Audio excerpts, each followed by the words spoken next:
Quiet Elko Road was filled with sirens Sunday morning. A 911 call around 9:30 led investigators to 60-year-old Deborah Seidenfaden. She was found dead inside her RV. It was a quiet Sunday morning in Elko, Georgia, when a frantic 911 call shattered the calm. A neighbour reported that his elderly neighbour, 79-year-old Harold Seidenfaden, had stormed into his yard covered in blood, muttering about an argument with his wife that might have gone too far. He walked straight into the man's kitchen, sat down calmly, and waited for police. To the neighbour's horror, Harold admitted his wife was hurt, maybe even dead. When deputies from the Houston County Sheriff's Office arrived, the scene was surreal. Harold looked frail, soft-spoken, and harmless, like any other aging man from the neighbourhood. But appearances can deceive. His hands, his clothes, everything was smeared with blood. The officers didn't yet know what they were walking into, whether there was a weapon hidden, whether another victim was inside, or whether Harold himself was a danger. The deputies moved quickly, treating every person on the property as a possible suspect. They learned Harold lived in a small camper behind his neighbour's home. According to him, his wife Deborah was inside. She was a good woman, he said, but they had fought. At first, Harold spoke in circles, his tone oddly calm for a man soaked in blood. Then he let it slip. Deborah was gone. She was dead. The officers realised immediately that this was no ordinary welfare check. This was a homicide scene. Somewhere in that trailer lay the body of a woman who just hours earlier had been alive and arguing with her husband. Now, you have to understand how things got here. Harold wasn't just some monster waiting to strike. He was a 79-year-old man whose body had been betraying him for years. He had already endured one painful surgery, and now doctors were pushing him toward another operation on his shoulder. It had torn badly, and he struggled to eat, drink, even lift his arm without agony. He claimed he had gone days without proper food because he physically couldn't manage it. At the same time, Deborah, his wife, was pushing him to go through with the procedure. To her, it was necessary, maybe even life-saving. But to Harold, it felt like torture. He described feeling worn down by the pressure, nagged by the woman who had always stood by him, until something inside of him finally snapped. On the morning of February 7th, instead of preparing for another surgery, Harold turned on the one person closest to him. The argument spiraled out of control, and in the chaos of pain, fear, and resentment, he murdered Deborah. It wasn't quick, it wasn't clean, and afterward Harold didn't run. Instead, he walked straight to his neighbour's house, blood dripping down his shirt, and confessed without hesitation. Officers knew Harold had admitted something terrible, but they couldn't simply take his word for it. For all they knew, he might have been lying, confused, or even trying to set them up. They moved cautiously toward the trailer where Harold and his wife had lived. Harold, almost eerily calm, directed them with instructions. He told them she was in the back room under a blanket. The deputies stepped carefully through the small space, clearing each area to make sure no one was hiding inside. The camper was cramped, just a living room leading into a narrow backspace, and every shadow felt heavy. But when they searched the back, there was nothing. No body, no blood, nothing to confirm his story.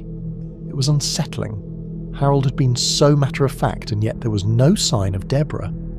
Frustrated, the officers decided to widen their search. They circled around the trailer, checking the perimeter, until one of them re-entered and pulled back the blankets on the bed. And there she was, Deborah Seidenfaden. She had been lying in front of them the entire time, hidden under the covers. There was no saving her. It was far too late. In that chilling moment, the weight of Harold's confession became undeniable. He had killed his own wife, and while his demeanour was frail and almost pitiful, the reality of what he had done was brutally clear. With Deborah gone and Harold in custody, investigators turned to the witnesses on the scene to piece together what had led to this tragedy. The first was Harold's neighbour, the man who had made the frantic 911 call. Emergency. My neighbor, he just came up through my yard, all covered in blood. I guess what he's saying is he and his wife had a big argument, and he might have killed her. Okay, what's the address, sir? It's 2356 Elko Road. All right, and do you know where he is right now? Yeah, he just walked into my house. He's sitting in the kitchen. Does he have any weapons on him? Oh, I found a knife, but she took it from him. He explained how Harold had shown up at his house that morning, covered in blood, asking strange questions and even begging him to shoot him. The neighbour's wife backed up the story, recalling how Harold had stumbled inside, his hands bleeding, before sitting quietly in their kitchen. She said she tried to clean some of his wounds, but otherwise left everything untouched, knowing something terrible had happened. Finally, officers spoke with Harold's boss, the property owner, who revealed the darker backdrop of Harold's life. He said Harold had been spiralling for months, weighed down by constant pain and worsening health.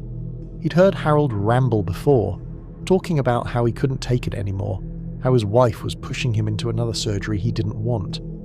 According to him, Harold seemed broken down and desperate, almost as if killing Deborah had been his way of escaping, not just her, but the unbearable suffering he had been living through. Once Harold was transported to the hospital, officers stayed by his side to monitor him and preserve evidence. His bloodied clothes were collected, and while nurses tended to his wounds, Harold remained oddly calm, almost detached from the horror of what he'd just done. He rambled about his surgeries, how he hadn't been able to eat or drink for days, how doctors had failed him, and how Deborah kept pressuring him into another operation. In his mind, the weight of pain and the arguments about his health had pushed him past the breaking point. Do what? They're working on getting you something that way you can use the bathroom. Yeah, we'll get that in just a second. They're gonna get you something to use the bathroom with, and then we'll get you out of that and get you some clothes changed, okay?